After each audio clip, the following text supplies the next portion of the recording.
Olá, meus irmãos, aqui estamos nós para mais uma oportunidade de estudos junto à doutrina espírita, nós da comunidade espírita Caminheiros do Amor, a rua Arnaldo Magni Caro, 1370, Santo Amaro, São Paulo. Temos sempre essa oportunidade de nos reunir em nossa sede para fazer os nossos estudos, as nossas reflexões e também disponibilizamos através da internet essas oportunidades de conhecimento, de ampliar a nossa condição de entender a nós mesmos e entender a tudo que nos cerca. Conhecer o objetivo real de estarmos aqui encarnados. E é assim que a doutrina espírita vem trazendo para a gente mais esperança, uma fé mais sólida, raciocinada e uma compreensão amorosa para conosco mesmo e para com o nosso semelhante, sendo responsável por aquilo que estamos fazendo, não é?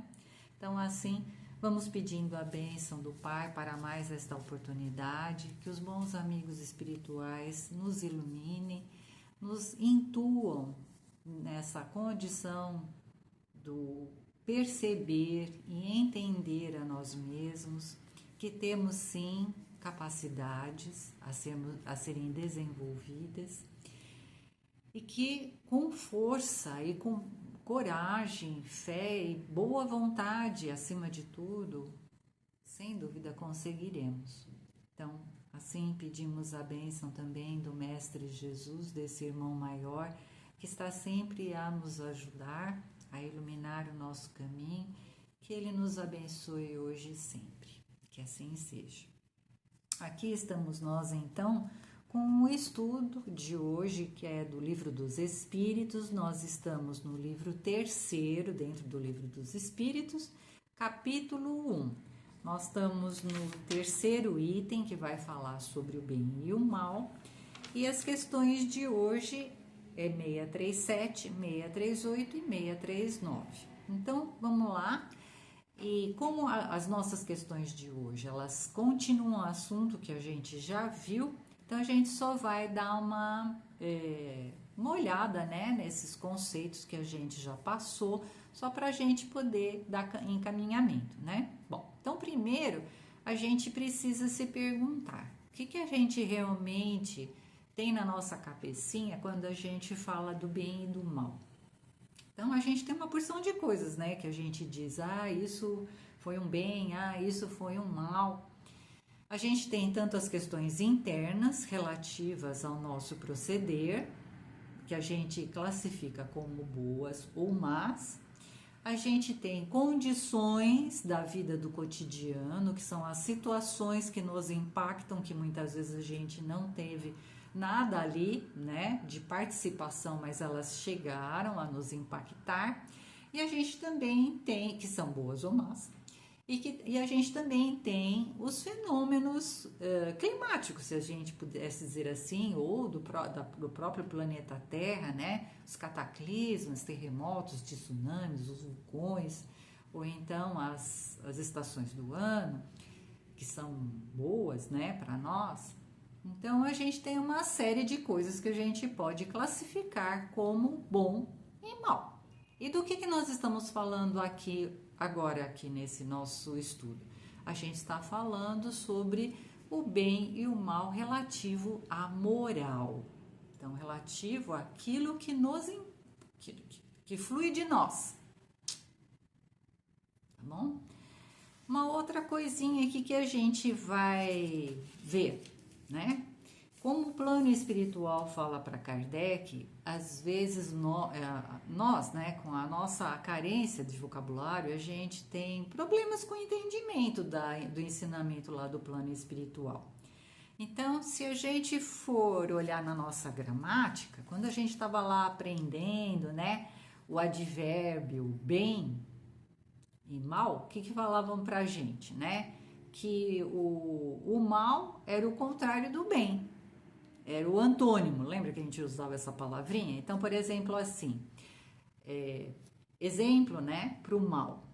Isto está mal feito. Qual que era o contrário dessa frase? Isto está bem feito. com relação ao adjetivo, que é mal com U, né? E bom. Então, quando a gente tinha lá a frase, o lobo mau, qual era o antônimo ou o contrário dessa frase? O lobo bom. Se é se pode ter lobo bom, né? Mas enfim, era o antônimo ou o contrário. E aí na nossa cabecinha, meio que ficou registrada essa história de que o mal é o contrário do bem. Só que não. Isso funciona para a gramática. Mas para a filosofia, para a questão do conhecimento de si próprio, o mal não é o contrário do bem. Então, nós vamos ver aqui como é que funciona direitinho essa questão, para que a gente não fique falando besteiras, né? E nem acreditando naquilo que não existe. Porque se a gente acreditar que o mal é o contrário de bem, eu estou acreditando que existem duas forças, o bem e o mal. Não. Em filosofia, não existem duas forças absolutas. Apenas uma força absoluta. Qual que é a força absoluta? Deus. É a força do amor, a força do bem. Então, o que é o mal? O mal é uma força relativa, é uma força provinda da imperfeição humana. Deu para entender, então, que o mal não é o contrário do bem? Muito bem, então essa coisa aqui é importante, né? A gente ter em mente para que a gente então vá desenvolvendo todo um pensamento. Como diz a doutrina espírita para nós somos criados por Deus simples e ignorantes, colocado uma trajetória longa para que à medida das experiências a gente vá se aperfeiçoando e no final dessa jornada se encontra a perfeição, o ser completo.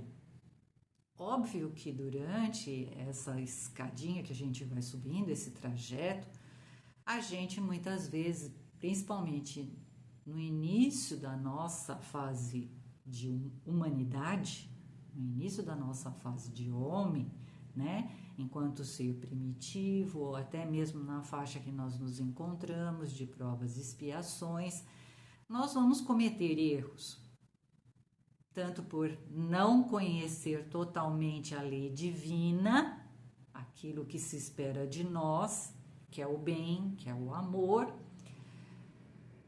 tanto por uma questão de escolha, porque a gente sabe que nessa fase hominal nós temos o livre-arbítrio e poderemos escolher um outro caminho, que não aquele indicado pela nossa consciência. Então, o mal ele pode resultar destas duas condições, né? Ou do nosso erro, né? Ou da nossa escolha equivocada que venhamos a fazer.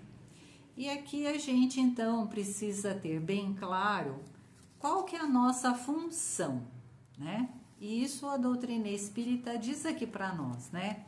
Dentro da lei divino-natural. Como falamos, criados por Deus, todas as criaturas têm dentro de si uma lei mestra, né? Que é a lei divina, na consciência. Está registrado lá na consciência de todos nós essa lei. E ela vai trazer para nós o nosso dever, aquilo que para o que fomos criados. E nós fomos criados para amar. O amor, a generosidade, a bondade, é esse o nosso objetivo, é isso que nos mantém equilibrados, é isto que alimenta a nossa mente, o nosso espírito e o nosso corpo físico, né? E essa jornada que estamos fazendo aqui, o Pai nos oferece a oportunidade dos aprendizados. Muito bem, então isso aqui, então agora a gente já entendeu essa questão, que o mal não é o contrário do bem, certo? A força absoluta é o amor, é o bem, é Deus. Muito bem. Vamos ver aqui, nós fomos fazendo uns apontamentos para não pular nada, né? E então aqui a gente tem também o seguinte: se a gente está falando que o bem ele precisa ser praticado, né? Ele precisa ser exercitado para nos conduzir direitinho dentro do nosso objetivo, da nossa função de humanos, né? De humanidade. Quando nós não cultivamos o bem, a gente deixa um vazio. E você sabe, né, que no universo nada fica vazio, tudo é ocupado. Então esse vazio que fica por não termos desenvolvido o bem, o mal ocupa. São os vícios, os defeitos, né? A preguiça, a inércia e tudo que é defeito, né? A inveja, a maledicência, vai tomando lugarzinho aí, que era o lugar do bem, das virtudes, né? Então, quando a gente lembra aquela frase do popular, né? Mente vazia, oficina do diabo, é verdade. Então, a gente precisa tomar atenção com as lacunas que nós estamos deixando em aberto, né? A gente, no exercício do bem, a gente vai fechando essas lacunas, não deixando que esses vícios e esses defeitos criem raízes dentro de nós. Muito bem. Então, aqui a gente sabe que o nosso objetivo é o nosso desenvolvimento enquanto homens. Amar, trabalhar pelo bem, trabalhar para que o outro, a gente e o outro também possam se sentir bem, né? Quando a gente busca fazer o bem só para nós estamos mais perto do animal do que da humanidade, né? O animal não estava naquela fase lá do instinto, da autopreservação e da procriação. Quando a gente busca, né, só sugar da terra, né, bens, o poder, as pessoas, só para nós estamos lá para trás, né, numa condição que não é a nossa. E a gente então precisa acordar, né, porque se a gente fica nesse estágio que não é o nosso, nós trazemos sofrimento para nós mesmos, né? Se a gente acabou de ver aqui que a nossa estrada é a estrada do bem, mas eu tô lá cultivando o mal, né? Se eu tô deixando os vícios, os defeitos criarem raízes dentro de mim, óbvio que a lei do parque, a lei da evolução, ela vai dar um chacoalhão para que eu volte novamente para a estrada, o caminho correto. Então, a gente poderia dizer que sim, que o sofrimento é a bondade gritando para nascer dentro de nós.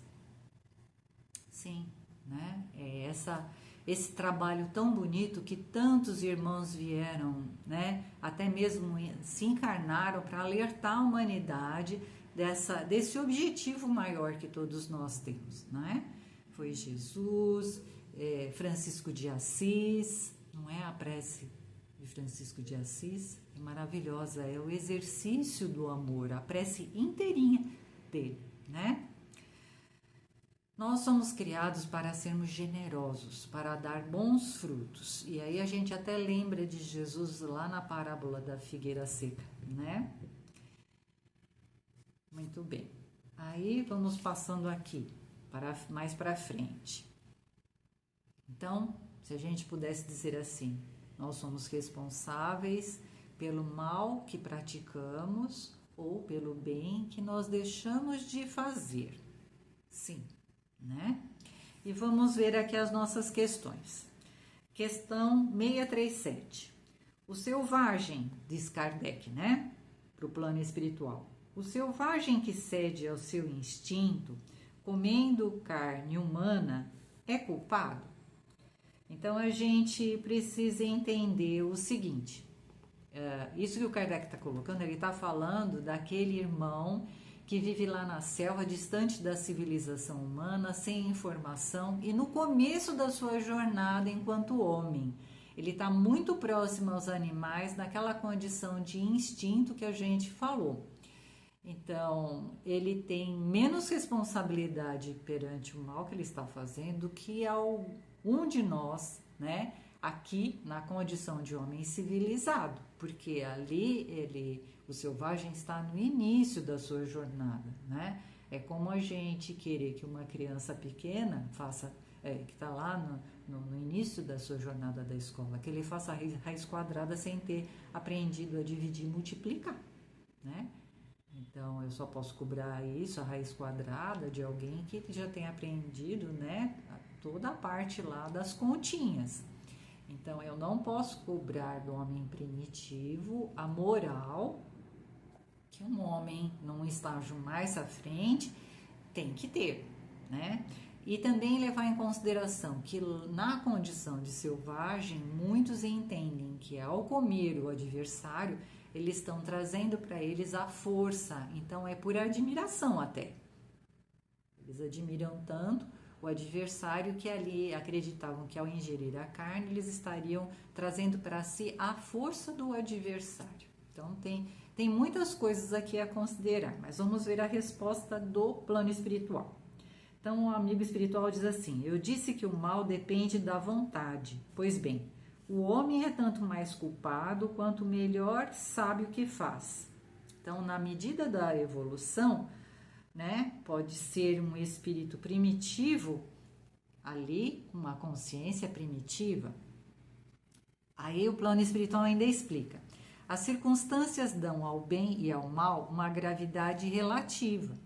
O homem comete frequentemente faltas que, sendo embora decorrentes da posição em que a sociedade o colocou, não são menos repreensíveis, mas a responsabilidade está na razão dos meios que ele tiver para compreender o bem e o mal. Então, depende da sua capacidade de entendimento, de perceber a própria consciência, onde está registrado aquilo que é o bem, né? É assim que o homem esclarecido, que comete uma simples injustiça, é mais culpável aos olhos de Deus que o selvagem que se entrega aos instintos. Como nós falamos, ele está muito próximo aos animais ainda. A outra perguntinha, 638. O mal parece algumas vezes ser consequente da força das circunstâncias. Tal é, por exemplo, em certos casos, a necessidade de destruição, até mesmo do nosso semelhante. Pode-se dizer, então, que há infração à lei de Deus? Então, aqui nesse caso, a gente poderia colocar o seguinte, né? Que à medida que a gente vai tendo compreensão dessa consciência que está aqui, né, para nós, da nossa função dentro da condição do amar, de exercer as nossas boas virtudes, a gente vai tendo outras reações ou outras ações diante do mal que nos é colocado, né? Diante de uma agressão. Então, para cada faixa de desenvolvimento espiritual, a gente poderia encontrar, né, uma resposta diante do mal praticado a ele. Então, para espíritos ainda pouco evoluídos, vai funcionar meio que na lei de Talião, olho por olho, dente por dente, porque é a compreensão que ali vigora. Já em espíritos um pouco mais avançados, em entendimento e desenvolvimento de virtudes, provavelmente haja uma contenção do mal, em não reagir ao mal por outro praticado, e esse irmão então vai pensar numa forma de agir para que ele não dê vazão ao mal e que possa resolver aquela questão de forma diferente, apesar de estar envolvido ali numa ação muito difícil, né? E a gente até pode trazer alguns exemplos, por exemplo, o Gandhi, né? Nosso irmão lá na Índia. Ele utilizou durante toda a sua vida a política da não violência, né? Então, a gente até tem um exemplo muito bacana, que teve um hindu ali conhecido do Gandhi, e que o filho foi assassinado por um outro irmão, um irmão muçulmano. E esse pai então foi falar com Gandhi que ele queria se desforrar matando, né, o agressor.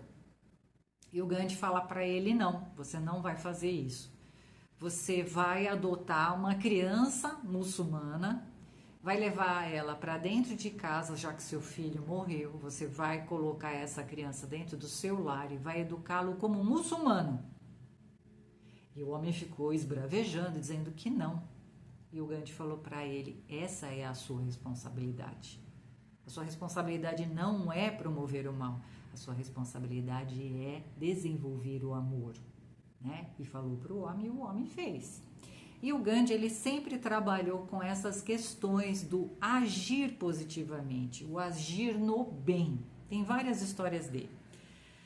A gente tem a Madre Teresa, né? Quando saíram os livros sobre a biografia dela, quantos exemplos? Tem um exemplo belíssimo que ela sai para pedir esmola, para poder dar conta de atender tantas criaturas ali que ela atendia na caridade. E ela estende a mão para um homem que era riquíssimo e o homem gospe na mão dela. Ela olha bem para o guspe que ela recebeu na mão e fala assim para ele: isso aqui é para mim. E limpa na veste dela. Aí ela pega, estende a mão de novo e fala assim: esse aqui é para os meus irmãozinhos. O homem, cai a ficha, né? Dá o dinheirinho para ela.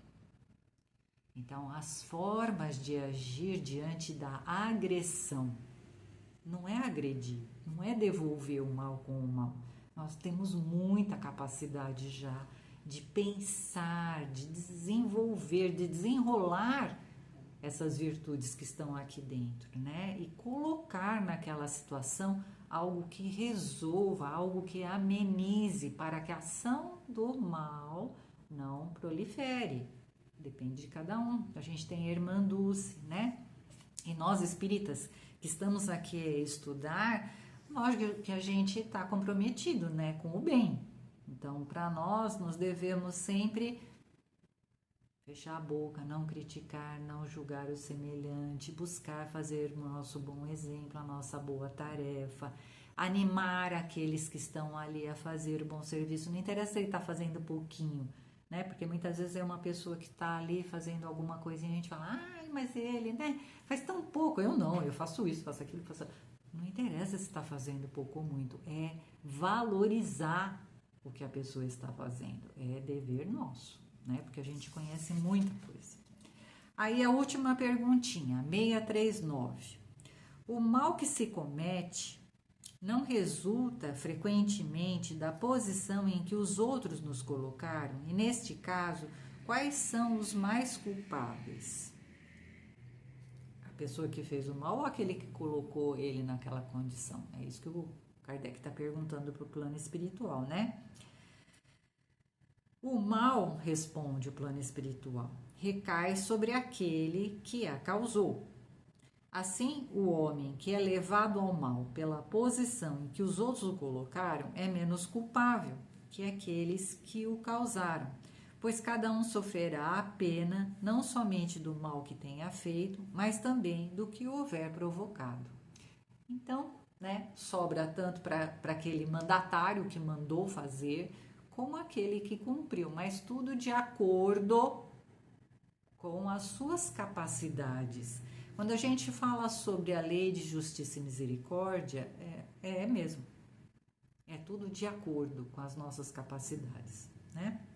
Então a gente vai vendo aqui, por exemplo, um exemplo do soldado que hoje vai para a guerra, né? Que a gente tem visto tantas guerras. Quem é realmente o culpado ou responsável, se a gente pudesse substituir melhor a palavra, quem é o responsável diante da lei divina por tantas mortes, por tantos sofrimentos?